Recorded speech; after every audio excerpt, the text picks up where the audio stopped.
le Shin Daf Lamed.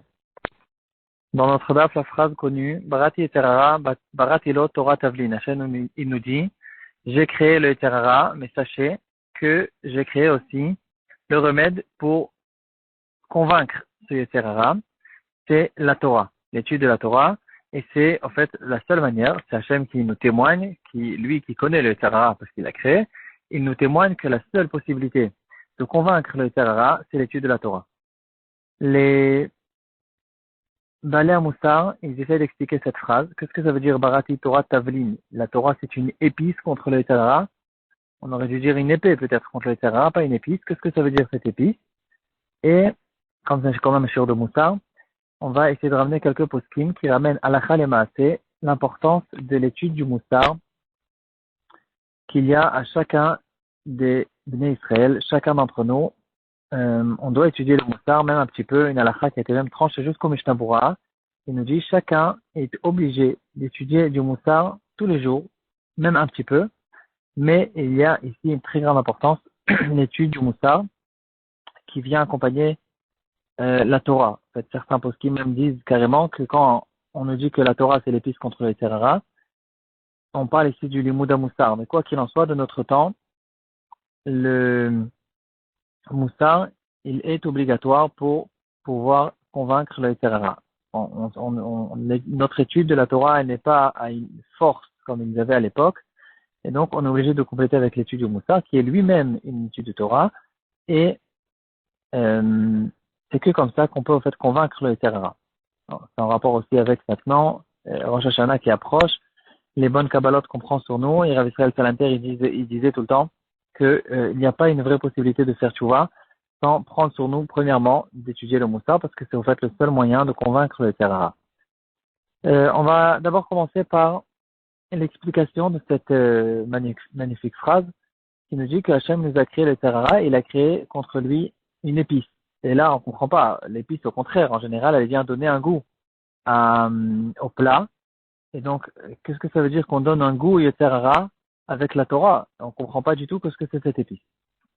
Et là, les Balei Moussar, ils nous expliquent une grande règle, une grande chose qu'il faut connaître, c'est que le Yeterara, comme on le sait tous, d'abord, il est là pour nous. Il est là pour qu'on puisse le convaincre et après se compléter et devenir des grandes personnes et des bons juifs. Et donc, le Yeterara, en fait, il est là. Comme on le sait, en fait, il y a deux sortes de Yeterara. Il y a le Yeterara qui est un malach et il y a le Yeterara qui est dans nous, dans les instincts bas que les personnes ont, et qu'on doit tout le temps essayer de convaincre. Il y a celui qui se met en colère trop facilement, il y a celui qui est avare, celui qui a de mauvais instincts, celui qui a de mauvaises pensées, etc. Et tout ça, c'est des choses que, avec notre libre arbitre, on a la possibilité et l'obligation de travailler là-dessus et de nous changer. Ça fait partie des bases du judaïsme que n'importe quelle personne, il a la possibilité de se changer avec du travail qu'il se fait sur lui-même. Et quand on nous dit que le Terara, donc il faut savoir que quand on parle du Terara en face de la Torah, ici il y a ces deux côtés de la même pièce. Et les deux, ils existent sur le même point. Le profit qu'on retire quand on étudie la Torah, c'est exactement le même profit que le Terara nous propose. Surtout en général quand on parle de Terara, on parle des mauvaises pensées, etc. C'est exactement la même chose. C'est en général, ça vient par la curiosité de la personne, une certaine vision qui nous cause certains profits. Tout ça se trouve dans la Torah. Donc ces profits-là se trouvent dans la Torah. C'est pas un profit qui vient à la place et qui peut nous combler les mauvaises envies, les mauvais instincts qu'on a. C'est au contraire, on utilise le même profit qui peut venir sous forme de Terara et qui peut venir sous forme de Torah. Donc ici, c'est quelque chose de très fort qu'il faut connaître. C'est le même genre de profit, c'est exactement la même chose, et c'est à nous de savoir le diriger pour les bonnes choses. La preuve la plus forte qui a été ramenée par les poskim, c'est une Gemara qui nous raconte comment quand les Juifs sont revenus au début du deuxième Beth Amikdash, ils ont compris qu'il fallait éliminer complètement le Yitzhara de Avodah Zarah. Le Yitzhara qu'on a tellement subi de lui au courant de toutes les générations les premières générations qui étaient avant eux, et qui a détruit, qui a fait une grande partie de la destruction du premier Beth Amikdash. Et avec leur grandeur, ils avaient entre eux des Nevi'im, ils ont décidé d'annuler complètement le Yitzhara de Avodah Zarah. Quand ils ont annulé le Yitzhara d'Avodah Zarah, la Gemara elle raconte toute une histoire, comment ils ont, en disant des Shemot, etc., il y a un gros lion qui est sorti, qui a brûlé des territoires immenses. En tout cas, ils ont réussi à le faire sortir, ce lion, à l'attraper, et ils l'ont tué. À la même seconde, il y a tout le temps, tout est parallèle. Donc, quand le Yitzhara de Avodah Zarah a été annulé, on a perdu aussi la névoie. Le fait que un créateur, il parle avec un être humain, ça aussi, ça a été perdu à la même génération à cause de ça. Parce que c'est l'un contre l'autre. L'un vient parallèle à l'autre. Et quand les Chachamim, ils ont vu leur grande réussite qu'ils ont eue en face du Yeterara de Avodah Zarah, ils ont dit, viens, on annule aussi l'Avodah Zarah de Gilui Arayot. L'Avodah Zarah des mauvaises, des adultères, de la bassesse. Et ils ont décidé de l'attraper aussi et de le tuer. Et à ce moment-là, les Nevi'im qui étaient parmi eux, ou les Chachamim, ils ont dit, Chas Shalom, de ne pas annuler ce Yeterara, parce que dans ce cas-là, si on annule ce Yeterara, on va perdre complètement le profit qu'on a quand on étudie la Torah. L'amour envers la Torah et le profit qu'on a quand on étudie la Torah, qu'on dit une belle svara, qu'on avance dans le limoud de la Torah, etc. Ce kiff, on va le perdre complètement en annulant le Yitzhara. C'est-à-dire, on ne peut pas annuler que le Yitzhara de Gilui Arayot, sans annuler aussi le profit qu'on a dans l'étude de la Torah. Ici, on voit pratiquement très clairement ce qu'on vient de dire. C'est exactement la même pièce, c'est les deux côtés de la même pièce, c'est le même profit. Et en fait, c'est juste une question de où on le dirige, ce profit. Est-ce qu'on le dirige pour une avéra ou on le dirige pour le limoud de la Torah? C'est exactement la même chose. Ici, on voit très clairement cette chose-là. Et de là, on peut en arriver à l'explication de notre Gemara. Quand la Torah, quand Hachem il nous dit Barati Yetzerara, Barati lo Torah Tavlin, qu'est-ce qui fait au fait l'épice dans le plat? Il nous donne un goût dans le plat. Le plat il n'a pas suffisamment de goût. L'épice il vient et il nous donne le goût.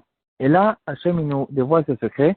La Torah c'est au fait l'épice du Yetzerara. C'est le même goût. C'est exactement la même chose. Et donc, si tu veux profiter, tu peux profiter, tu as la mitzvah même de profiter, mais il faut savoir comment prendre ce profit, le prendre à travers de la Torah et pas le prendre à travers la Vera. De là, on va essayer de récolter quelques poskim. Beaucoup de poskim en parlent sur l'importance du limoud du Moussar. Le Birkei Yosef, le Chida, il ramène à plusieurs reprises que même les Talmidei Chachamim qui étudient la Torah, ils doivent faire attention d'étudier dans les Sifrei Moussar, et au contraire, il dit, quelqu'un qui étudie la Torah, son intérêt il est encore plus grand, et peut-être c'est en rapport avec ce qu'on a dit avant, et donc il doit faire attention d'étudier le Moussar, pour ne pas qu'après, quand il étudie la Torah, même la Torah elle-même, elle peut lui causer de la gava, il va se sentir au-dessus de tout le monde, etc. Et donc il faut qu'il sache étudier le Moussar. Le Péléoès aussi nous ramène, il ramène l'importance de l'étude du Moussar. Il ramène notre Gemara qui dit que la Torah c'est le Tavlin, et il dit carrément que quand les Chachamim nous ont dit que la Torah c'est le Tavlin, on parle du limoud Moussar. Peut-être que pas tout le monde est vraiment d'accord avec ça, mais en tout cas il parle très très fort, de manière très difficile contre ceux qui n'étudient pas le Moussar, qui font attention qu'à leur Torah et qui ne font pas attention à leur midot. Il dit que l'Eirat Shamayim tout le temps elle vient avec la Torah. La Torah c'est pas une chokhma, c'est pas l'université de gymnastique de cerveau. La Torah c'est de s'imprégner de la Kedusha de la Torah, et ça peut arriver qu'avec le limoud du Moussar. À l'époque, ils avaient peut-être la possibilité de sortir le Moussar de la Torah elle-même, de notre génération, on n'étudie pas suffisamment bien la Torah pour qu'on puisse le faire, on est obligé d'ouvrir les Sifrei Moussar qui ont été écrits par des Rishonim ou par des Achronim, comme non, maintenant c'est le Shari Tshuva, mais c'est la Tesharim, Mochot Tzadikim, c'est le lui-même dans Sefer Moussar, et d'autres encore, beaucoup de Sifrei Moussar, chacun en fonction de ce qu'il aime, ce qu'il sent que ça le renforce. Quoi qu'il en soit, n'importe quel Sefer Moussar, il est bien, et donc c'est que comme ça qu'on peut arriver avec la Yirat Shamayim. La Torah, elle arrive tout le temps avec la Yirat Shamayim, sinon la Torah, elle est incomplète. Et il dit aussi, un point qui est important, le Moussar, il peut imprégner sur la personne que quand il étudie tous les jours, tout le temps. Quand il a une étude fixe de Moussar, c'est que comme ça où ça peut l'imprégner. C'est pas quand je vais entendre une Tichat Moussar une fois par hasard, par-ci par-là, ça a aussi une grande importance, mais c'est pas ça qui peut changer la personne. Si quelqu'un il veut faire vraiment un changement, c'est vraiment tous les jours. C'est comme la qui va avec la goutte d'eau sur la pierre. Encore une goutte, c'est que comme ça que ça peut vraiment changer la personne. Donc, Chaya Adam, qui était là, on passe déjà au poskim, il ramène ici que le limoud de Moussar, c'est très important.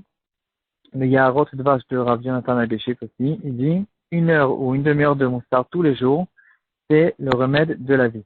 Mishnah Bora, comme on a dit, il tranche la halakha clairement que n'importe quel juif a l'obligation d'étudier du Moussar tous les jours, même un petit peu, et c'est très très important. Pour finir, Rav Gershon Edelstein, qui est une histoire il y a quelques mois, en fait, c'était de ça qu'il parlait tout le temps. Dans toutes ces sikhot, il n'y avait pas une sikha où il ne ramenait pas l'importance de l'étude du Moussar, même pour les Bachoué et Shivot, pour tout le monde, pour n'importe quelle personne, l'importance d'étudier du Moussar, de ne pas délaisser ce côté-là. Et c'est que comme ça, en fait, on peut vraiment grandir dans la Torah.